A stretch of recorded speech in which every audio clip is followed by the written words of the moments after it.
L'Annexe, une émission présentée par Salim Chouieb sur Radio Québec Plus.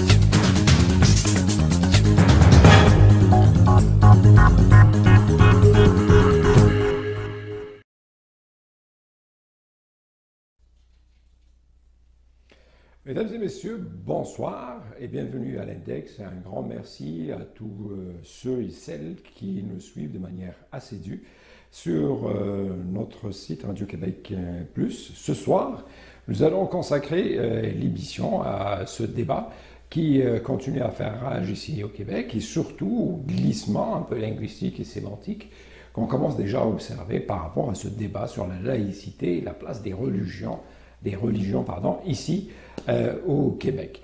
Une semaine où on a vu au niveau des médias plusieurs chroniqueurs consacrer justement leurs articles à ce sujet-là. Chacun a essayé de défendre un point de vue, chacun a essayé de nous éclairer à sa manière, ou pour d'autres surtout de faire avancer un peu leur agenda politique aussi.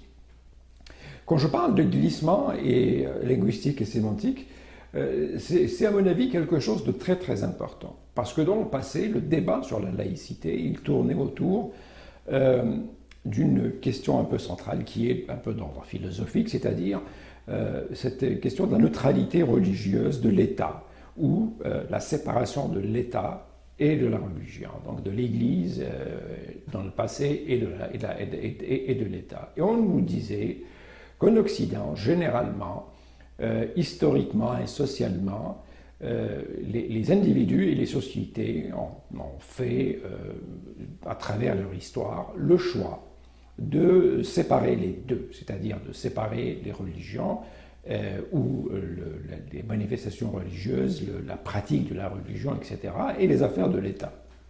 Ce qui est quelque chose de tout à fait vérifiable, oui, on l'a vu à travers l'histoire, que, bien évidemment, les sociétés, notamment occidentales, ont réussi à faire cette séparation-là, pas toujours dans les calmes, parfois même après des violences inouïes, mais disons que dans le processus historique, ces sociétés-là ont réussi à établir cette différence entre le dictat des religions et le dictat de la loi et de l'État.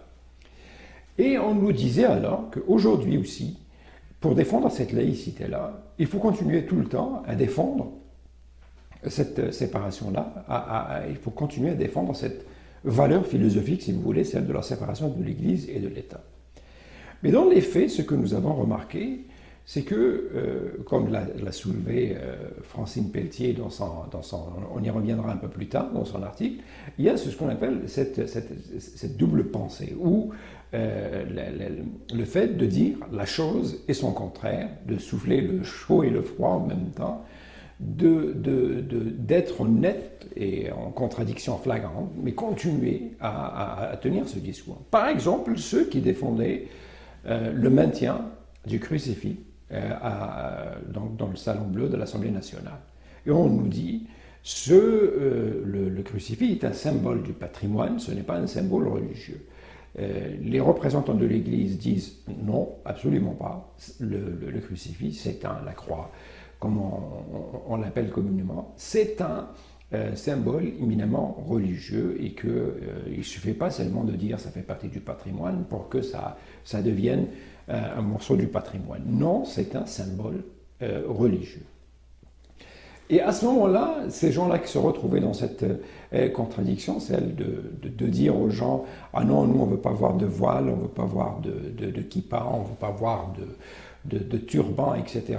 pour les représentants de l'État ou pour les fonctionnaires de l'État », ces mêmes personnes-là défendaient le maintien de ce crucifix. Ils nous disaient ça fait partie de notre histoire, ça fait partie de notre culture, ça fait partie de notre patrimoine. Il n'en est pas question d'y toucher, il faut le laisser là où il est, bien évidemment même dans les palais de justice, dans les hôpitaux. Je vous rappelle que l'année dernière, nous avons un crucifix dans un hôpital, et parmi les gens qui avaient initié cette démarche-là, il y avait l'ancien ministre québécois Bernard Drainville qui avait lui-même initié la charte sur les valeurs, si vous vous souvenez bien. Et cette position-là, certains ont commencé à l'appeler la catho-laïcité, c'est-à-dire de dire, voici, c'est une laïcité, mais c'est une laïcité qui a qui est un peu en faveur, qui a une petite inclinaison vers le catholicisme. Donc on le privilégie, on lui donne plus de droits que les autres, etc. Et on a insisté par la suite à des gens qui ont commencé à nous dire, peut-être que ce débat-là, moi personnellement je l'avais dit ici plusieurs fois, peut-être que ce débat-là, en réalité, il n'est pas autour de la laïcité. On n'est pas en train encore de débattre la question de la place de l'Église et de l'État et de la séparation des religions, etc. La véritable question qui se pose, le véritable malaise, il tourne autour de la place de l'immigration musulmane en Occident. Et c'est d'ailleurs le débat sur les signes religieux, c'est d'abord un débat sur le voile islamique et rien d'autre. S'il ne s'agissait que de la kippa ou de turban, je ne pense pas qu'on aurait eu tout ce débat-là. Et cette semaine, moi j'ai été agréablement surpris d'abord par deux chroniqueuses qui donnent des opinions extraordinaires. La première dans le Journal de Montréal et la deuxième dans le journal Le Devoir.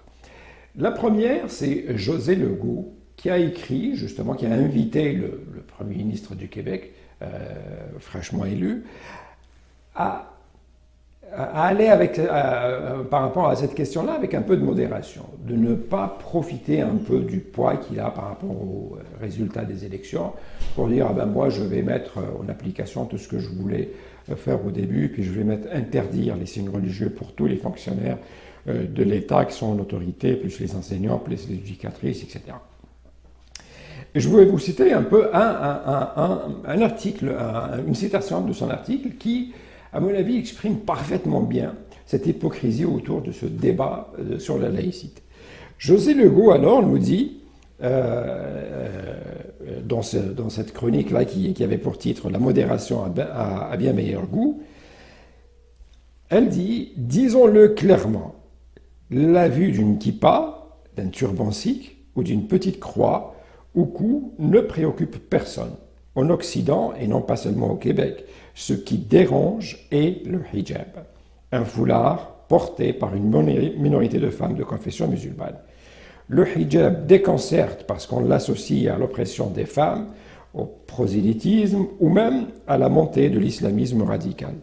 Sans entrer dans le débat insoluble sur le point du hijab comme choix ou obligation, la vérité est pourtant ailleurs. La suggestion des femmes en fait un phénomène universel dont l'étendue déborde largement le port visible du foulard. Et là, elle nous dit, elle nous le confirme clairement, en réalité, le débat sur la laïcité, ce n'est pas sur la religion, comme je vous le disais. Ce n'est pas sur la place de la religion. Ce n'est pas sur la séparation de la religion et de l'État. On est en train de parler surtout du voile islamique. On est encore une fois, en train de stigmatiser cette communauté-là à cause de ce foulard-là et rien d'autre. Et il y a une autre qui va dans le même sens. Et c'est quelque chose de particulier parce que ce sont deux femmes qui ont un fort caractère, qui ont des opinions bien tranchées. Et ce sont deux femmes qui ont justement pris, si vous voulez, la peine de recentrer le débat, de le ramener vers les vraies choses, au lieu de continuer à ajouter d'autres couches à cette hypocrisie sociale autour de ce débat sur la laïcité. Francine Pelletier, elle nous dit, dans son article, le gros bon sens, c'est ça, laïcité, le gros bon sens, c'est comme ça qu'elle nous dit. Et elle aussi, elle dit, ce qui exacerbe maintenant cette dualité, c'est qu'au Québec, mais aussi en France, la laïcité a été absorbée par la question d'identité nationale. Et donc, elle nous parle, elle aussi, de choc des civilisations, etc., etc.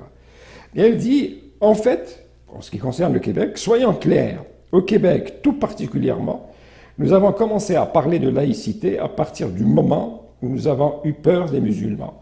Sans la querelle du voile, nous ne serions pas à revoir depuis 10 ans le même contrat social qui nous lie. Aucune prolifération évangéliste, aucune multiplication de kippa ou même de turbans sikhs ne nous aurait fait grimper autant dans les rideaux. Donc, c'est toujours cette question du voile islamique, selon Francine Pelletier, elle aussi qui confirme un peu cette situation-là en nous disant, ben voyez comment c'est surtout une question autour du voile. Et là, ces personnes-là, ces deux chroniqueuses-là, nous disent aussi, finalement, c'est un débat identitaire. On est en train de parler de notre identité, etc. Et cette laïcité-là, elle est instrumentalisée pour défendre une forme d'identité. Et ces deux chroniqueuses-là nous disent, finalement, le débat, il est d'ordre identitaire. C'est de nature identitaire. On n'est pas en train de parler de laïcité. On veut juste que les autres ne se distinguent plus avec leur culture ou avec leur religion, etc., parce que nous considérons ça comme une menace à notre propre identité, comme une menace à notre propre culture. Et c'est d'ailleurs quelque chose qui est confirmé par l'un des chroniqueurs les plus actifs et les plus alarmistes quand il s'agit de ce débat sur la laïcité. Il s'agit bien évidemment, vous l'aurez certainement deviné, de M. Mathieu Bocoté, qui lui a écrit cette fois-ci, bien évidemment, il a complètement transformé la laïcité, et il lui donne un sens, il lui donne des vertus que lui-même a inventées, qui ne sont pas, qui ne dépendent pas réellement de cette laïcité-là. Mathieu Bocoté, qu'est-ce qu'il nous dit cette semaine? Il nous dit « La laïcité a pour vocation d'obliger les communautés issues de l'immigration à prendre le pli de la société d'accueil, c'est-à-dire qu'elle doit leur permettre d'adopter un certain rapport à la religion fondé sur la discrétion, etc., etc. » Et là, comme vous le voyez, il parle de prendre le pli. Et là, on n'est plus dans l'intégration, on n'est plus dans le respect, si vous voulez, de la diversité ou des libertés individuelles. On n'est plus dans cette politique d'intégration. On est dans les politiques d'assimilation. C'est-à-dire quel immigrant qui affiche ses différences, qui affiche un peu quelque chose qui le distingue, il devient une menace pour cette identité. Et donc, la meilleure façon pour permettre à cet étudiant, si vous voulez, cet immigrant, pardon, de mieux vivre, de mieux être accepté, c'est de prendre le pli, c'est de s'assimiler, c'est de devenir un Québécois de souche, même s'il vient d'ailleurs, parce que si lui, il arrive ici, c'est comme si on lui demandait justement de laisser tout son bagage culturel à l'aéroport, d'arriver seulement avec des valises qui contiennent ses vêtements, mais qui ne contiennent pas ni son histoire, ni sa culture, ni sa religion, ni rien du tout. Donc c'est un être humain qui est complètement aseptisé, javelisé, qui arrive ici et qui devient une buvard, qui va tout absorber de la société d'accueil et qui va se conformer exactement à cette société d'accueil. Et on leur reprochait à ces gens-là en leur disant, mais finalement, donc la laïcité, elle est identitaire, c'est un combat identitaire, ce n'est plus une question d'organiser l'État autour de cette séparation de la religion et de l'État. Et bien sûr, un autre grand chroniqueur, qui est le correspondant du Devoir à Paris, Christian Rioux, qui nous dit bien sûr que la laïcité est identitaire. Et il affirme d'ailleurs, c'est ce qu'il a choisi comme titre de sa chronique hebdomadaire, et il nous dit oui, la laïcité est identitaire. Et il nous dit, lui, que finalement, on n'est pas obligé d'avoir une laïcité qui serait comme celle de l'Angleterre ou des États-Unis ou de l'Allemagne. Pour lui, il y a autant de laïcité que de culture et de peuple. Donc, chacun doit instrumentaliser la laïcité, comme dans le sens que ça va lui permettre un peu d'avoir de l'emprise et le contrôle sur les vagues d'immigration qui arrivent de manière régulière ici au Québec. Et il nous dit, ceux qui dénoncent à corps et à cri une laïcité identitaire feraient bien de lever le nez au-delà des frontières de la province. Ils découvriraient avec étonnement que partout, la laïcité est connotée par l'histoire particulière de chaque peuple, par ses traits culturels et par son rapport spécifique à l'État et aux religions. Donc, ce qu'il est en train de nous dire, c'est que À chaque fois qu'on a envie d'instrumentaliser la laïcité pour défendre une culture, pour défendre une identité réelle ou imaginaire, eh bien on va dire cette loi-là, elle correspond à cette orientation que nous avons tous ici comme société, c'est celui de la laïcité. La laïcité ici, ce n'est plus une valeur philosophique ou une notion philosophique même, ça devient un instrument de coercition, un instrument pour contrôler ces vagues d'immigration qui viennent d'ailleurs. Et d'ailleurs, ils nous disent qu'il y a ce risque d'être envahi, surtout par l'immigration musulmane. Et c'est là aussi où on perd cette notion de valeur universelle. C'est-à-dire que si l'Occident lui-même, avec cette puissance extraordinaire qu'il a aujourd'hui, si les gens de l'Occident, ces chroniqueurs de droite identitaires qui défendent l'Occident, si eux se sentent menacés par l'invasion culturelle des autres peuples, des autres pays, qu'en est-il alors de ces pays du tiers-monde qui ont été colonisés pendant de très longues périodes par ces puissances occidentales?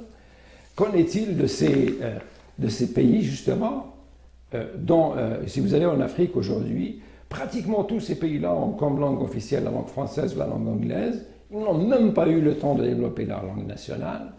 Ils ont des élites qui sont acquises. Ils ont des États qui ont été construits en essayant d'imiter ce qui se fait en Occident, et parce qu'on leur a dit que ce sont des valeurs universelles. Et c'est pour ça d'ailleurs que des fois même en France, on entend des gens se plaindre et dire « Ah quand même, la culture populaire américaine, elle a énormément d'influence, elle est en train de nous envahir, elle est en train pratiquement de massacrer les cultures locales, etc. » Et à une certaine époque, un certain journaliste a eu une formule heureuse et magnifique, il avait dit: si les Français sont en train de se plaindre de cette culture Coca-Cola, alors qu'en est-il de nous qui sommes justement les victimes d'une culture, si vous voulez, Coca-Cola, Cocorico? Parce que Cocorico pour le coq français, justement. Et je vous donne un simple exemple. Nous, par exemple, dans les pays du Maghreb, les films américains, eh bien, on les voyait grâce à la Société parisienne de sonorisation et au doublage en français. Et donc, pour nous, l'Amérique, c'est d'abord en français. Donc, nous, on était déjà, si vous voulez, un peu acculturés, puisqu'on ne percevait l'Amérique qu'à travers la langue française. Les États-Unis, on ne les voyait qu'à travers la langue française, on ne les voyait pas à travers la langue anglaise.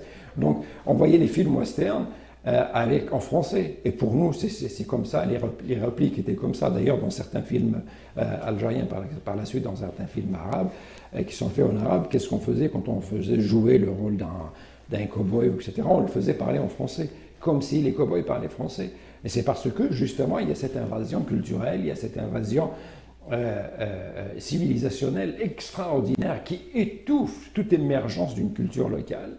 Mais pourtant, tous ces pays occidentaux, malgré cette domination totale et absolue, ils continuent à nous dire il faut s'ouvrir sur le monde, il faut s'ouvrir sur les valeurs universelles, il faut importer plus de valeurs occidentales, c'est ça qui va vous permettre d'avancer, c'est ça qui va vous permettre de vous développer, etc.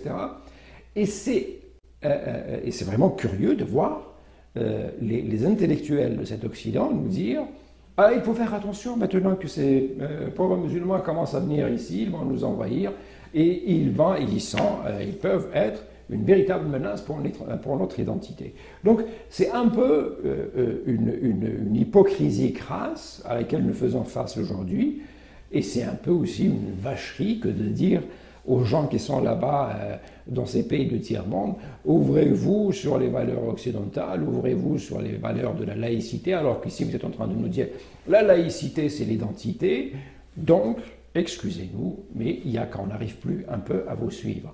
Si la laïcité c'est la séparation de l'Église et de l'État, le débat est presque terminé, puisque la séparation de l'Église et de l'État signifie que l'État n'a pas à se référer à la religion pour construire ses lois, établir ses politiques et basta. Si maintenant vous voulez que les gens qui ont une autre religion, qui ont d'autres valeurs, qui ont une autre culture, ne soient plus acceptés au sein de l'État, ça c'est un autre débat, mais ayez au moins le courage de nommer les choses comme elles sont. Sur ce, je vous donne rendez-vous à la semaine prochaine. Continuez à nous suivre, à nous écouter, ça nous fait énormément plaisir. Bonsoir.